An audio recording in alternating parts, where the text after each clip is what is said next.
The show starts in 10, 9, 8, 7, 6, 5, 4, 3, 2, 1, go. Greetings, Hotep, and welcome once again to another live broadcast of AST Speaks, Building a New Legacy here with the Crew podcast on the first and third Thursdays of every month, at least for 2025, tr- at 8 p.m. Eastern, 9 p.m. Atlantic. The intention is for us to talk about and to still be able to have some engaging vibrations around things that are happening in the Caribbean, in Africa, in throughout the Americas, Central, 48 contiguous, North, and South. And we'd like to also make sure that we're speaking of things from a context of being global and at the same time speaking of revolution, not just in thought, not just in theory, but in praxis. And I have the joy and privilege of having entities we're going to cover tonight. I'd like to take a moment of reflection for those that have recently begun their ancestral transition journey into the realms of the Amenta, into the heavens, including my own matriarch, Queen, great grandmother, Ali Tomas Merchant Baker Davis. May she continue to rise in power. And I also extend that to others that are preparing themselves for celebrations of life, for family members, friends, close ones. And again, we always send out in these times our well wishes and positive energy beyond the resilience that has been exhibited by our brothers and sisters devastated by Hurricane Melissa in Jamaica, in Cuba, in República Dominicana, and parts of the Bahamas. So I think we may have to navigate a little bit differently when we start to speak about what are how does all of this relate to something that we have been having here on this podcast, on these various broadcasts. How do we get children involved? How do we get the center of some of these conversations? And then also, how do we begin to speak of power in the midst of things? To explain some of the background sound, I'm going to ask my guests to join us in the platform, and that is none other than Brother Obi Egbuna. So as soon as I can get that in place, I want to make sure that okay, I'm not sure why I cannot get you up on the board, but I would like for my engineer in the ethers to please welcome our guest who has joined us. Thank you very much, Obi Egbuna. Second, greetings, Brother Obi. Thank you so much at such a short notification for joining us here on I Speaks on the Crew Podcast. How are you this evening? I'm fine. It's always an honor to be in your company. And let me begin by just extending heartfelt condolences to you on the transition of your mom. Thank you very much. I really give thanks for that. She keeps me. She's keeping me. She's keeping me as she always has. So I'm grateful.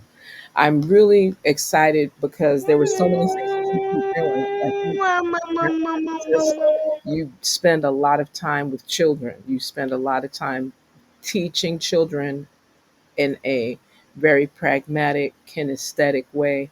You keep them always supporting academic excellence so that they can know themselves, really heal themselves, really love themselves, really respect themselves as much as possible. And even those that are challenged by the world as it is, you still are able to embrace them.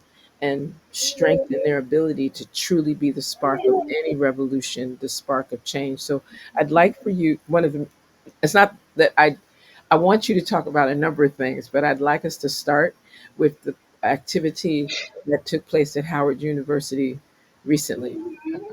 Yes, on Sunday night, the Mass Emphasis Children's History and Theater Company, in conjunction with the Center for Farafina Khan, which is a West African dance company, and a steel pan group. Beautiful. The center, wow, oh my lord! And let me, I gotta look this up. Very good. Take your time, look it up, because that's what we're talking about. We would like to make sure And to and get and it's and and information. Yes. it's escaping me. I sincerely apologize. Okay. Well, no, no apologies required. One, you're a king man. You a papa, and I see that our beloved is giving us some background sound, so that this way, Almost, most definitely. so that that way we can keep things alive and authentic here in this broadcast, and we're very grateful for that. Right, a really powerful young royal. We're very grateful. I know that there was a lot of conversation of having this connection with the wider community that provides various forms of African centric education. The Cultural Academy for Excellence Cafe, Okay, the and Cultural Academy of this Excellence. is an incredible children's steel pan ensemble Beautiful. like you have never seen. Okay, you're So, speaking to somebody from the Caribbean. Hold back. Hold back. oh, exactly. No, but I'm saying just in terms of to see these children. Mm-hmm. Now we know the quality of steel pan music you're accustomed to and you demand, Right. but to see Excellent. Excellent. teenagers, Right. and so we did a children's an African children's tribute to the fallen Pan African giant and icon Kwame Ture on his transition weekend at the invitation of the Kwame Ture Society, which is in its 25th year at Howard University. So these are some students. Most of them are seniors, and they invited us, and they had a conference on sovereignty, and we had the honor and privilege of closing it out. And whenever we perform publicly for the purpose of showing the role of children's institutions and vehicles in the decolonization process, we never want to perform alone. So what happened the other day is Farafina Khan, whose drumming techniques are Guinea inspired. So taking into consideration that Kwame spent the last 31 years of his life living in Conakry, Guinea, that was very special. Excellent. Then you have Steel Pan Children's Group, understanding Kwame's birthplace is Trinidad, June 29th, 1941. So they did 6 songs. And then we did, which is becoming one of our staple poems, We All Love Our Mother. And the children of the Mass Emphasis Children's History and Theater Company, we performed it in English, Spanish, Igbo, Kiswahili, and Trigenya, Wow. and we had some children from the Eritrean Community Center in DC, which is the social outlet of the EPLF, the government of Eritrea. We had 4 children come and they recited in their language. So we recited our poem in 5 languages. So that's what people at Howard University on Kwame Ture's transition weekend got the opportunity to see. Oh, that's fantastic. And that's what I'm speaking to, that you can have that type of an integration of culture, education, heritage, preservation, and then doing it with the layer of excellence with young people, teenagers, those that are still navigating who they are, strengthening, of course, strengthening their identity. And that's what we're navigating. How do we restore ancestral, sacred traditions, AST, in a form Mhm. that's practical? Like, how do we Yes. keep doing that? And mass emphasis. Tell us a little bit about the history and the longevity of mass It's 15 years old now, and it's inspired by the pioneers of the revolution in Burkina Faso during the time of Thomas Sankara, the Youth Pioneer Institute during the time of Osajifo Dr. Kwame Nkrumah, and the Convention People's Party, and La Colmanita in Cuba, which is the children's vehicle of the Cuban Revolution. One of them. Beautiful. And what happened is it ended up, it has three components to it. You have the Mass Emphasis Children's History and Theater Company, which enables us to perform. We have something called the Mass Emphasis Positive Action and Creativity Youth Brigade. What we also showed that day is 4 years ago, we had a 10 and 13-year-old, two siblings. Um, they did a Kwame Ture mixtape, and it Um, was our effort to complement the Black Power mixtape. And they ended up using Kwame's speeches, and they created a mixtape using a harmonious blend of jazz, reggae, hip hop, and blues to complement Brother Kwame speaking in different places on different platforms. So we showed that for about 15 minutes. We also showed another, which has become probably our most popular offering. We have a poem called The Language Poem, and the video has taken on a life of its own. It shows children at the Thomas Sankara Center in Burkina Faso doing our poem, beautiful. children with the African Pride Club in South Carolina doing our poem, children with the United African Diaspora in Calgary, Alberta, Canada doing our poem. So we showed that. And a few years ago, we did a video around on the 50th anniversary of the passing of Osaje for Dr. Kwame Nkrumah. So that would have been 3 years ago. We did a video reciting Dr. W.E.B. Du Bois in Nkrumah, Osaje for Dr. Kwame Nkrumah tribute poem, Ghana Calls. So that's what the audience got the opportunity. So they got a chance to see some of our video work, and then they got the opportunity to see the children live. So we have those three components working in unison together. And through that, we also have done some art shows. We have some children who can draw, and we have our children have done an art show to the Henry Reed Medical Brigade, Cuban doctors. They've done an art show to the recently late fallen warrior Asada Olubala Shakur, and they're about to start next week. They're doing an artistic tribute to Malcolm X, Patrice Lumumba, Mm, France Fanon, Medgar Evers, and Felix Mume out of the Cameroon, who all turned 100 this year. And we'll be collaborating with Casa del Cultura, which is the artistic children's arm in Cuba. So we're right. supposed to be working on that together.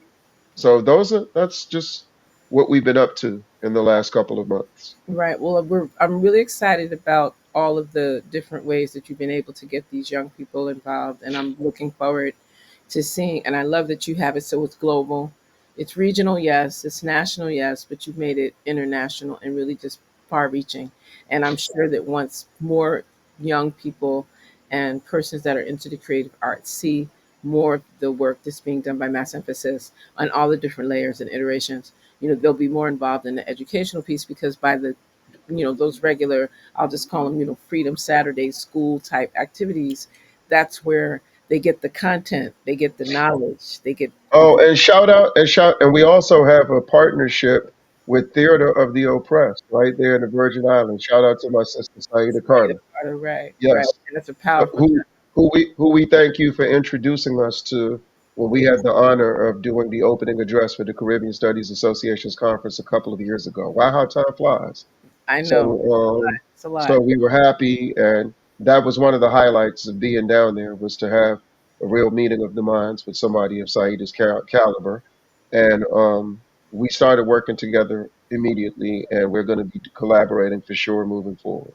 Right. And they are doing a variety of pieces, especially like this. It seems like either we're waiting to get things done or there's so much happening. And especially like hair, it's on the eve of the holiday season. And this is when St. Croix particularly has its various cultural festivals around the Christmas holiday.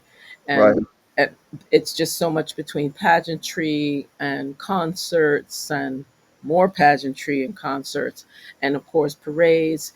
The Virgin Islands Department of Tourism is definitely going to have significant features, and inside of that, there's always a nuance that is grounded in the culture, the heritage, the traditions of this space, I St. Croix, but the wider Caribbean, because we have so many people from so many places. so it becomes a an authentic next layer of United Nations that come together through the creatives. And so I'm looking forward. If we're hoping in the future that we would have mass emphasis actually be participatory in some of the Oh, festival activities that happen around this time of year, and if not fit for the St. Croix Festival, there's St. John Festival, May, June, July, and then there's always April, May for the Virgin Islands Carnival festivals that happen inside of it's an honor to even be considered. Thank you. right? So it's I mean, you're doing some really great work, and I've had a chance to at least see a lot of the different excerpts and recordings, and that's why it was important to us to be able to hear directly from you. I mean, I know some of the viewers and listeners are like, well, where's the music, where's the video? So if anything, we can just post some of the links to things that are We will definitely send you a compilation of things that we've done, so okay. we can share it with the space. And ironically, the last time we were on this platform, you showcased our play in Kiswahili Correct. called the Kiswahili Explosion, a whole play in Kiswahili with English subtitles. Okay. So yeah, so any opportunity that we have to expand people's efforts, we can. And for us, it's not only the opportunity to work with children, but to collaborate with other people who understand the immeasurable value of working with children in their respective areas. So Right. any platform that gives people a chance to learn our work, absorb our work, appreciate our work, and inspire our work, that's a very humbling process. Yeah. Well, we're very excited to be able to do certain things. And a lot of times we do not get the joy and privilege of doing the things we think that should be done, but we're working in that direction.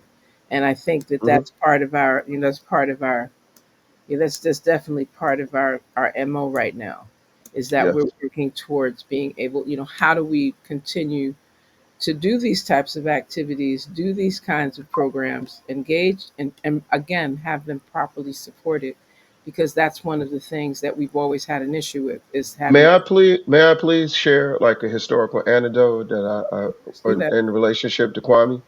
Of course. In 1995, um, I picked Kwame up from the airport in D.C. He was speaking at the University of Maryland College Park for the last time, and University of Maryland Baltimore County for the last time.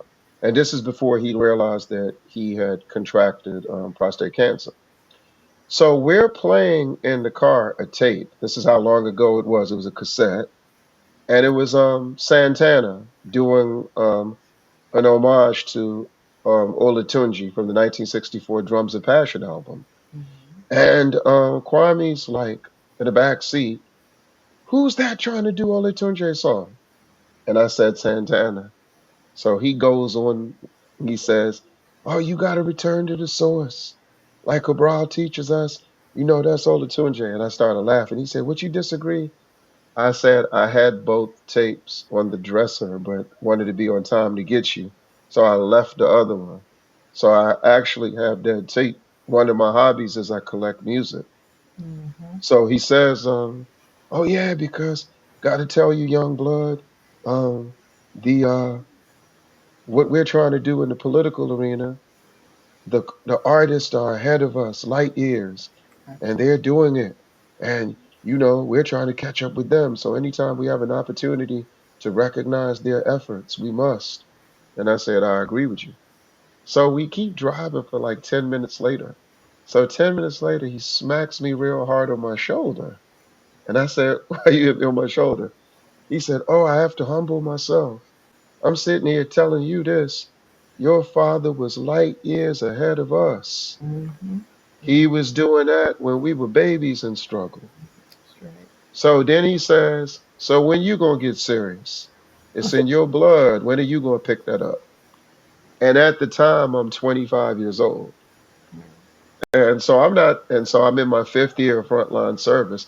That's the last thing on my mind is using art and culture and Right. writing Mhm. and playwriting and screenwriting to elevate our, let alone children. Exactly. So So every opportunity that we get to do something in this space, because mass emphasis has been around for 15 years now. I've written 33 plays, of which at least 29 have been performed. And our work has been performed not only in the Washington, D.C. metropolitan area, as the young people say, the DMV.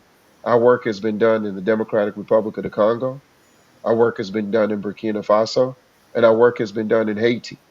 Mhm. So to know that Kwame Ture indirectly, his challenge, his loving challenge, ends up resulting in a vehicle of this sort. Anytime we and one of our and the play we've done the most is a play called Same Neighborhood, Different Perspectives, a conversation between General Colin Powell and Kwame Ture. We actually have two versions of it, our initial version, and then we wrote a version after we went through some training and got a better nuance of how to utilize theater and make it actually theatrical.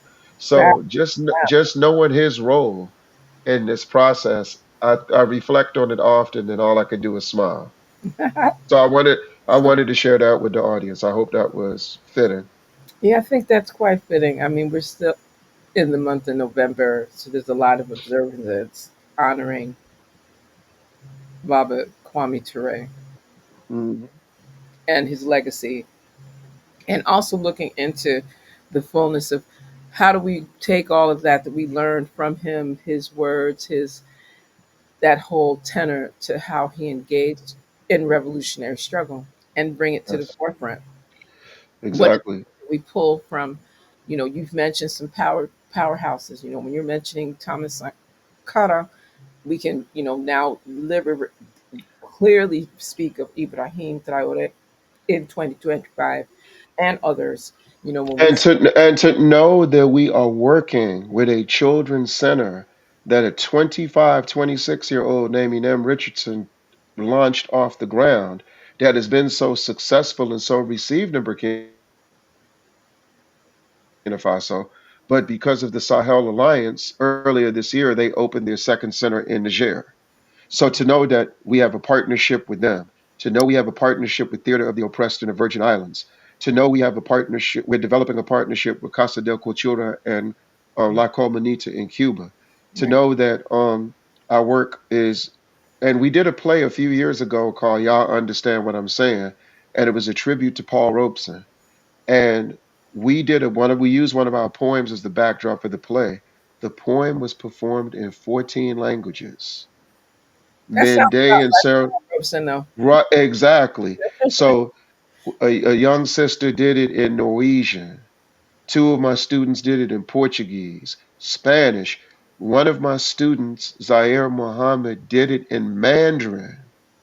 Mm, And Mende in Sierra Leone, mm. Akan in Ghana, Shona in Zimbabwe. And just to see that we have hands on interaction with children in all these different places who are part of vehicles. So when you think about the Handbook of Revolutionary Warfare and Osajifo Dr. Kwame Nkrumah talking about the All African Committee for Political Coordination,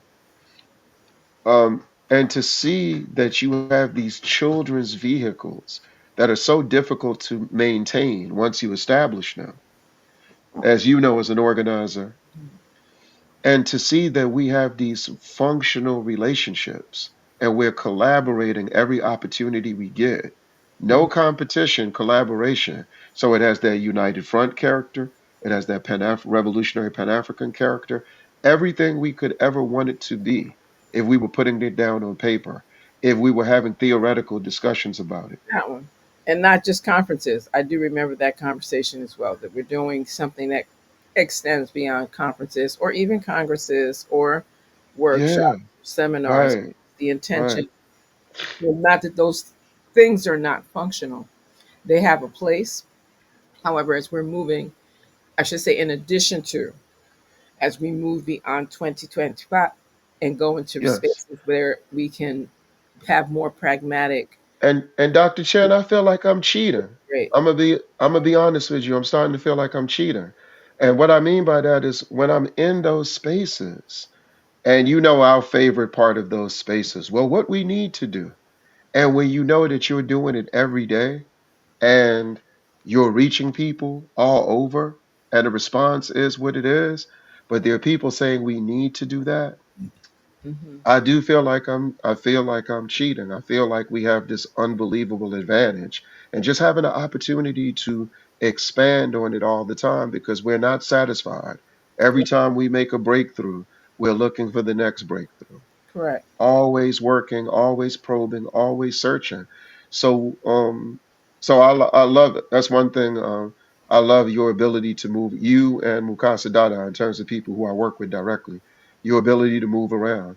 And so, when you tell me how you move around and you tell me about some of the exchanges, because I'm stationary these days for now, and but to know that from sitting right here in Hyattsville, Maryland, every time we make a contribution, we're connecting with folks a little bit of everywhere, taking advantage of being in this Washington D.C. space too. Never Right. taking that for granted, right? So it's As long as you're yeah, safe and you're protected, we're grateful because that's usually the concern that persons have, especially those of us that do like many escapes from the 48 contiguous and then have to find ourselves escaping from the global Americanisms and then trying to find some type of solace and sanctuary so that we yeah, can actually do what we do exactly. without any hindrances or any interference. So I True. think that that's the part and And I'm one more thing, thanks to our conversations with you, one more thing that we've gotten into this year that has really taken off. Um, we've been dealing with the food insecurity dynamic. For Mhm. many who may not know, on this platform, in Washington, D.C., at this moment, 1 out of 5 children go to bed without food. In Washington, D.C. Do I need to say that again? I One think out you of five children go to bed without food. So, 4 times this year already, we've gone into communities because we have our Saturday classes. That's the third part of Mass Emphasis. The Mass Emphasis Children's History, Education, and Navigational Institute. So, it's just a history class, fancy name for a history class. So, we go in, we do the class virtually, but we go into what are considered the challenge communities once a month, and we teach a class, but we provide that community food. And this is not nonprofit. This is grassroots, Mhm. inspired by people who do this work already. So there's church support, there's family support, some of the children, the parents of the children who we teach. And we feed these children, but we teach them too. So we've had 4 successful programs under our belt. And we have a new component that we're willing to explore. We, for those who are not as traveled like you, Dr. Chen, that may not know the DC metropolitan area, Right. right outside of DC is a place called Prince George's County. And in Prince George's County, there are 2 communities in particular, Brandywine, Maryland, and Upper Marlboro. That is the agricultural belt of the state of Maryland. And you have acres of land owned and controlled by African people. Mhm. And so we've been meeting with them.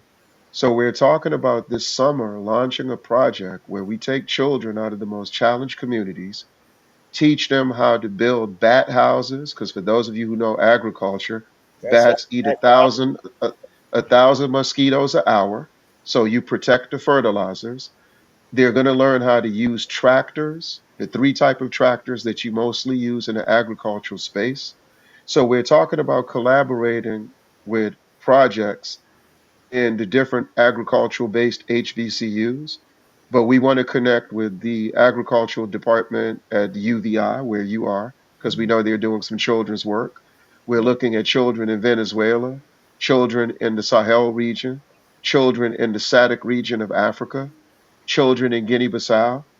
And we want to have, by the end of around this time next year, the first All African Children's Agro Expo in Wow. honor of Amilcar Cabral and George Washington Carver.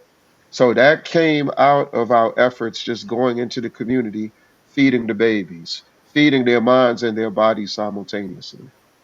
So, so even though we're not at these conferences and assemblings Actually, but you of are major though. importance, But actually, see, because that's what I'm saying. Like the reason that we're doing these types of interactions and discourse is so that, because I'll give a perfect example. There's getting ready to be an international Black Women's March in Brazil, and started this weekend. And around the time where the United Nations designated November 25th is the International Day for the Elimination of Violence Against Women. And that Right. again has a tie to not only an international space, but linked to the assassination murders of the Mirabel sisters in Cuba, you know, Ooh. 20th century. So there's like a whole connection of that that's being highlighted, and then the connection to what's happening with the the African descendants, ascendants more correct. Mm. Let me make sure I correct myself. We tend to say Afro descendants because we keep letting colonizers define terms, but it should be Mm.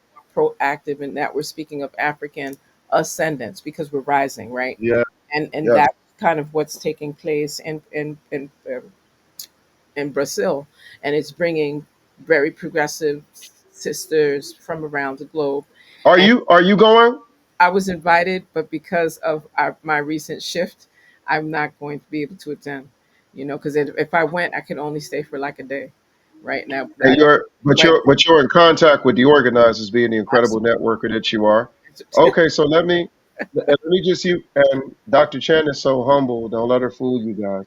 For the last 2 years, Dr. Chen has been one of the main coordinators of a campaign called the Asada Shakur Cuba Defense Campaign, which was a campaign set up to get Asada Shakur off the terrorist list, to get the $2 million bounty lifted on her head, and to get Cuba off the list of countries U.S. imperialism accuses of state-sponsored terrorism. Y'all know how courageous that was? Because they were people in these Cuban solidarity circles that felt it was not necessary or wise strategically to merge Asada's issue with the issue of dealing with Cuba and the relationship with the state-sponsored terrorism. So we were defiant with love, defiant with humility, Mhm. and we ended up also incorporating a project within the campaign in honor of Asada Shakur and Pauline Lumumba, which is working with Cuban doctors on the African continent. So that's some of the things that Dr. Chen is involved in. But one of the ways we've pivoted from the campaign, we want women, all African women and other women in solidarity with the African cause all over the world, to demand that former US President Barack Obama apologizes to the African world Right. for adding another $1 million to the bounty on the side of Shakur. It was 1 million. He added another $1 million to it. Mhm. And the Congressional Black Caucus apologized to our community worldwide Good. for supporting the extradition attempts on Sister Asada. Mhm. Because even though she was safe and sound in Cuba, many people have no idea of the insidious attempts to try to Mhm. extract her against her will. That's true. So that's something that we definitely. So we have an album coming out in honor of Patrice Pauline Lumumba and Asada Shakur, but to highlight Cuba's work, medical work on the African continent.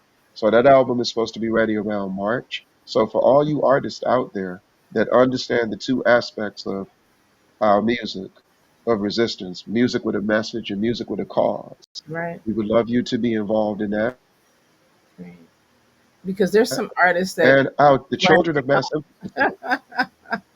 I think that what you're doing, like I said, how we've We've started. collaborated before. Right.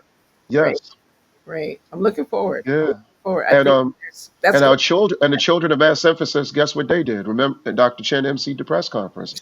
They put a call out to African children all over the world sure that do. before July 26th next year, we should have an all Africans children's collage of images of Cuba's medical brigade at work all over the world. And Yeah. it'd be the first all African children's collage at that point. And the first thing that we were able to give support to the son of Mukasa Dada, the Pan African and Black Power icon, his son Mukasa Ebeku Dada, my play nephew, who's a graduate of the Latin American School of Medicine in Cuba, who practices in Savannah, Georgia, in one of the poorest rural areas in Georgia. He went to Guinea-Bissau for the month of August and worked hands-on with Cuban doctors on the ground in Guinea-Bissau in a community that, based on electrical outages, Mhm. have to shut down electricity at 3 p.m. in the afternoon. Every So day. for the rest of the time, he had to treat these people, and he told me he worked 18-hour days. That's right. And they started a group called the International Medical Society, which consists of Cuban graduates from Cuba's medical school who were going to go to nations all over the world and work with their doctors on the ground. And we know they have 4,000 doctors on the African continent. And Mhm. this is important because as Dr. Chen has been to Ghana at least 3 times in the last 4 years, Mhm. um, Osajifo Dr. Kwame Nkrumah was the first world leader to recognize the victory of the revolution. So we have a brother in Ghana right now that's negotiating to have the Cuban Henry Reed Medical Brigade have a sit down with those who relocated to Ghana around Dr. King's birthday with some Ghanaian students who graduated from the Latin American School of Medicine so they could talk about what they could do. And the reason that's important, George W. Bush has the largest highway in Ghana named after him because he's a born again humanitarian.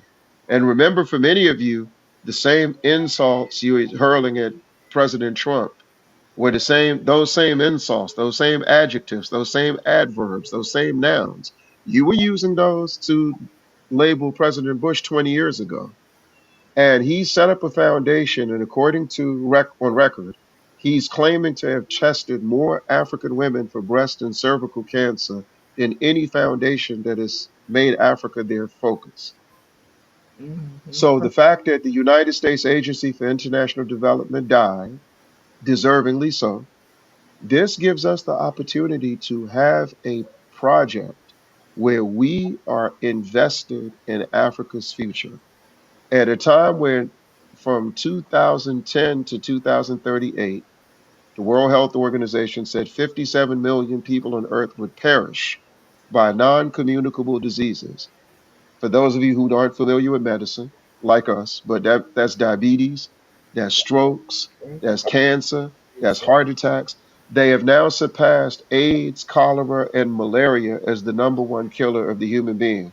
And all those diseases, our numbers are disproportionate to the rest of the planet. And Cuba now has a treatment for diabetes victims that prevents the amputation of limbs. So Say we that just last want part you, again. Pause. Pause. You got to say Cuba, that fast. Cuba now has a treatment for diabetes victims that prevents the amputation of limbs. Okay. Match that with their program to eradicate glaucoma called Operation Project Miracle with Venezuela, which has restored eyesight to thousands of people. And we would like the brother Stevie Wonder as a symbolic gesture to consider that treatment, just to make a strong statement at this historical moment.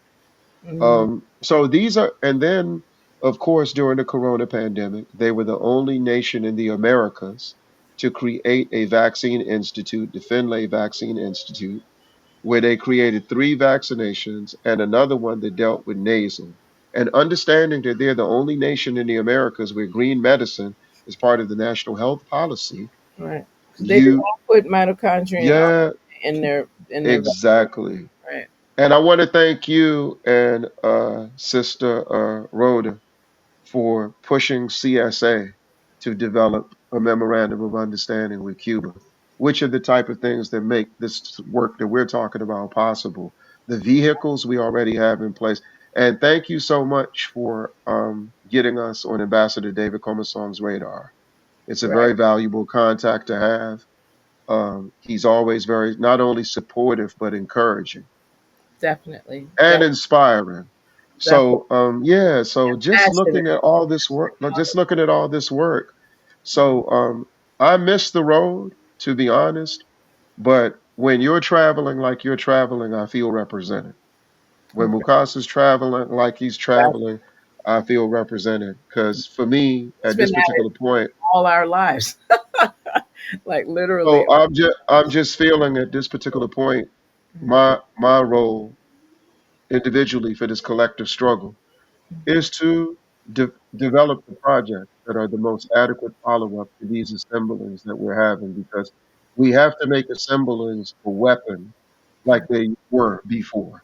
Right. The And Fifth Pan-African Congress is remembered, not that the other four or the other seven or eight, the number one through four, number six, number seven, not that they weren't great, but we know five resulted in 15 years later, 35 nations in Africa being independent. correct. We Right. know when the NAACP was created, what that resulted in. People can say what they want. We know what the National Association of Colored Women, all these institutional vehicles, organizational formations, they come from assemblies. A student conference at Shaw University created the Student Nonviolent Coordinating Committee. This is our culture. We've never wasted time when we assemble. Correct. We don't allow intellectual showboating when we assemble. Correct. Correct. So even though that appears to be problematic a little bit, I would say to people who are a little bit discouraged, just let your history inspire you. It will be fine. It will be fine. Matter of fact, the enemy needs to have alternative conferences because we're working so hard and we are making breakthroughs. So they have to paint the picture that nothing is being done. Now, where we compromise, we'll always say not enough is being done because we know we can never do enough. And that is true. E- That is true. every contribution we make, we know when we go back and reflect, we go crazy. Um, we could have did this better. We could have done that better. So as long as we're not satisfied, we don't rest on our laurels, or we're not supposed to. So I see that whole, and this is why the other thing about Kwame Ture, to be at Howard University in this particular space at a time where on their shuttle bus they take pride in having the most Peace Corps volunteers in the HBCU community. And we know the only difference between the Peace Corps and the CIA is the same difference between the White Citizens Council and the Ku Klux Klan. Right. So to One. know that they are open, That's, they, yeah. yeah. So to know that they are openly recruiting that way. And after the George Floyd situation, when Bill Clinton took, y'all talk about white privilege, but you don't talk about white liberal latitude.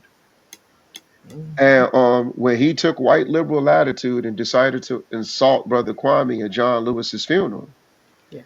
we knew that what that meant was they were telling students in that HBCU space that John Lewis's approach to struggle was more advantageous for them than Kwame Ture's approach to struggle. So they did the So to divide have us here. Right. so to have a society on Howard's campus that brings us in within 2 weeks to have an Asada Shakur tribute, and then we follow up with this African children's tribute to Kwame, it lets us know that things are looking very promising in the immediate future. All right. And we'll continue to do what we do. We'll just get into these spaces when we can, and we'll make the most of our opportunities when we get them.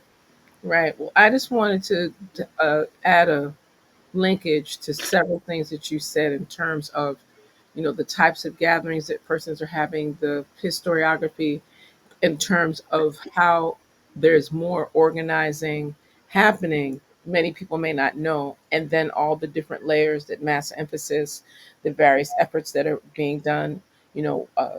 These things were being done while our beloved revolutionary Empress Queen Assata Shakur was still on this side of the There you story. go. And it was Yes. wonderful that we were doing this, and even on with her now moving into that ancestral transition and within her 40 days, right, for sure. I think it's powerful that we're continuing to keep this kind of work going because we have to protect those that protect our interests as ancestral ancient African people, right? So I want to just Yes. highlight what was happening today and will continue in about And, another 4 and hours. her daughter Kikuya was so thankful for what we were able to do. Okay. And just to, because you remember in the beginning, people were like, well, did you get the clearance from the family? Remember Right. they were saying that to I us? was there, yeah, And of all course, like we were going to tell people on the phone what our level of interaction with the family was. the time. Right. So that they And come to our house. Right. I said, yeah, exactly. right, right. That was So just to know that we were able to do that, and of course we had the opportunity before he transitioned to be advised by Bilal Sudi Ali. exactly. That's what I'm saying. This was a very powerful And when I several years yeah, recently. This was a and powerful. It's right. and when I met him in Selma, he had Hmm. heard me close out the educational segment of the conference. So he just comes up to me smiling. And I said, man, I've been looking for you. He was like, I'm not hard to find. So we talked outside the George Wallace Community College for like about, check the name out, like for about 2 hours. Nice, So nice. I used your term, actionable deliverables, right? Yeah, there we And go. I told him, I said, bro, what if I told you that a campaign could be launched in our sister's honor, Hmm. and you just have to advise from the background? That's all we And he need. smiled, and said, I said, well, I would say get to it. So And we got to it. I, no, and I told him, I said, you probably don't, you have every reason to doubt us, sir. Right. So when we did it, and when he spoke at that press conference, remember that smile on his face? It was wide. It was wide. Boom. It was So that's what I'm saying. So when you have these type of experiences, I mean, you you're gonna have nothing but confidence and optimism moving forward. And like I said, I have a lot of fun in these circles. It's starting to scare me. Like I remember one time, this a minute ago, when we first got mass emphasis off the ground. I won't say the person's name, but no, I can because it's all love. We were on a platform with Marimba Ani at Sankofa Bookstore. hmm So she says, um, we have to have political education for children. Where is that being done? So people are pointing at me. I'm on the platform next to her, you understand? And she's like, what are y'all pointing at? They were like, oh, mama, the young man next to you, he's doing that. So we go on, and she says, but theater for children, the Black Arts Movement, the Harlem Renaissance, that's us. Where's that today? They pointing again. She says, what do y'all keep pointing at? She's like, the young guy there. So after the thing is over, she says, well, I didn't know. I said, well, you know now. Right, and that's how You that. know now. And I think that that's a powerful way because I wanted. Again, our time has really come to an end. We've got a few more minutes, but I just wanted to Yeah. first and foremost appreciate you sharing and giving some context to what mass emphasis in all its iterations, from the educational piece, the creative arts, the cultural heritage, the preservation, and the economic drivers, so that you can keep this going. Yeah, that Yeah. you shared with us, and I want to highlight that something that's happening as we speak. It started Mm.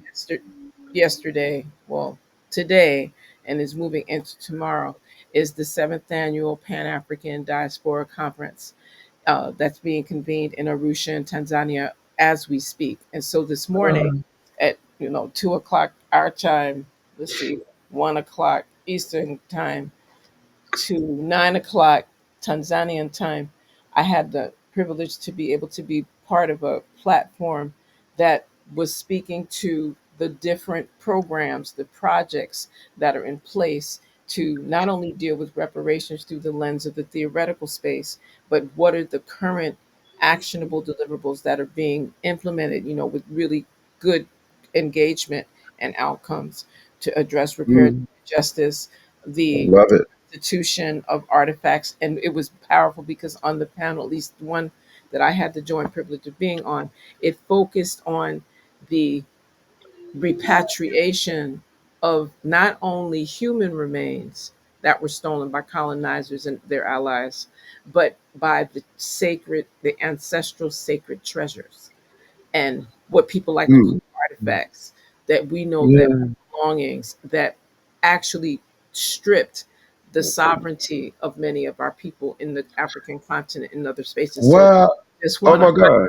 I just want to highlight that this is It's a funny. It's yeah, funny you brought that up because one of the things I always show my students is the chapter in the World in Africa by Du Bois, written in 1946. yeah, The chapter, my favorite one, The Rape of Africa, where right, he chronicles the slaughtering of elephants. correct. Yeah. Correct. And I And think that so, that's important because yeah. this was about restitution, restorative justice, reparations, the right to return, decolonizing education, climate change, Mhm. agriculture, real estate, and investment. But this is the part that I want to make sure I share with you with this Okay. partnership with the Sixth Region African Diaspora Alliance in Tanzania, in partnership with the Bandung Africa, that on Saturday, they're going to be hosting a large body of young African on this Beyond Borders Youth Conference. I just like again, I'm very grateful.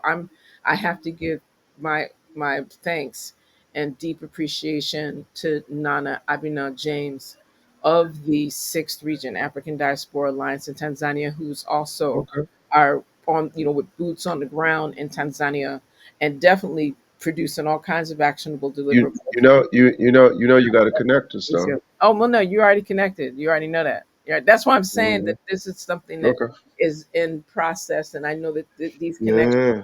So that's what I'm saying. So even while you're being still, and even for me, being still is that I tend to stay in this hemisphere, but the work that we're doing is is just going global, and I just Yeah. desire for persons to just be aware. So if you want to get more information, or if you want to at least, they do have online options for this conference that's going to continue. Again, for us on this side, it's like between 1 and 2 in the morning Yeah. until about 7 in the morning. 7 in the morning Well, for us.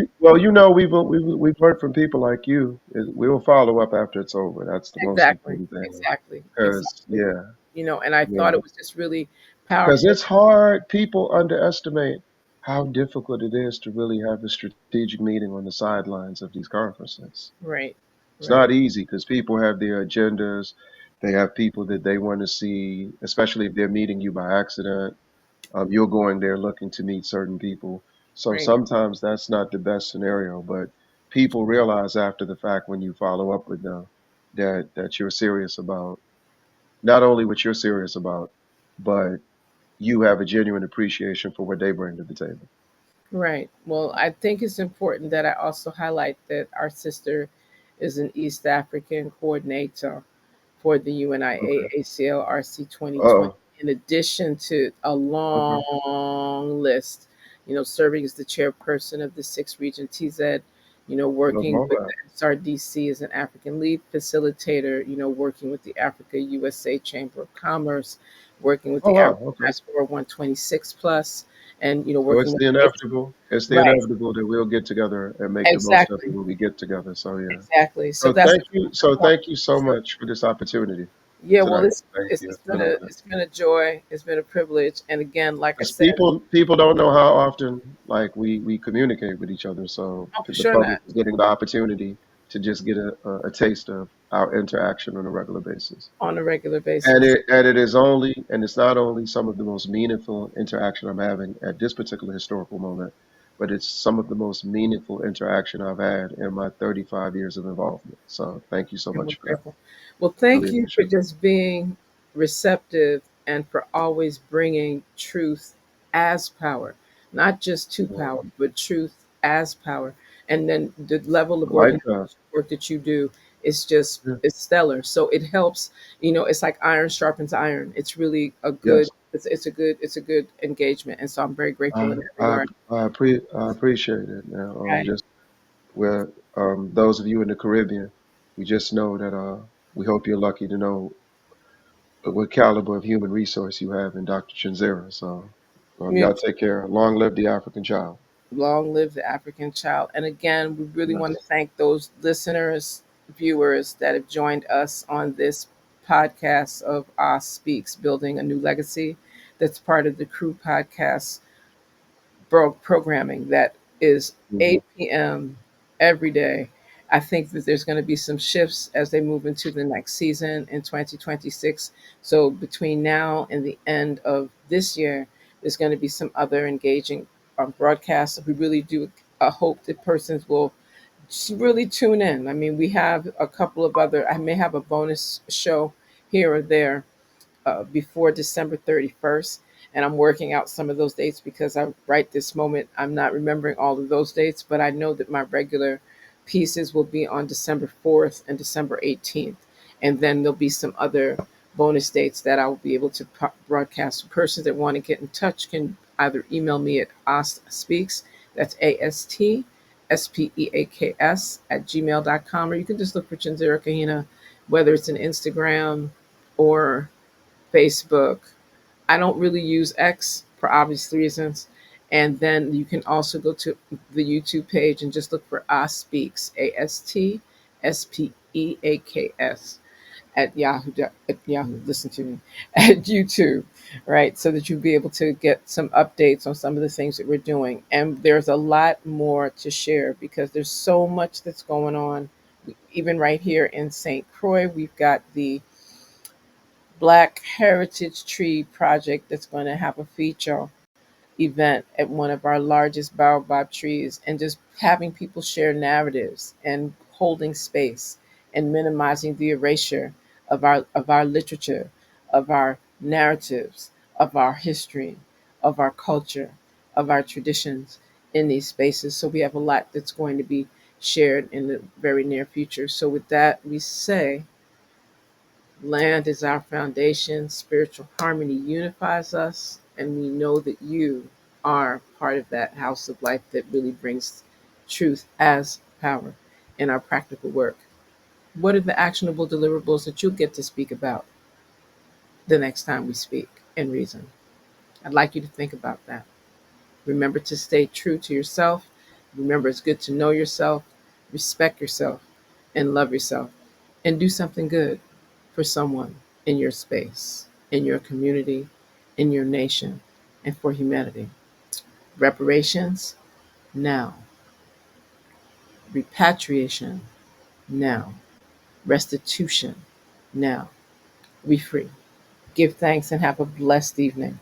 And I look forward to the next time that you join us here on I Speaks, building a new legacy and a new generation. Give thanks. Good night.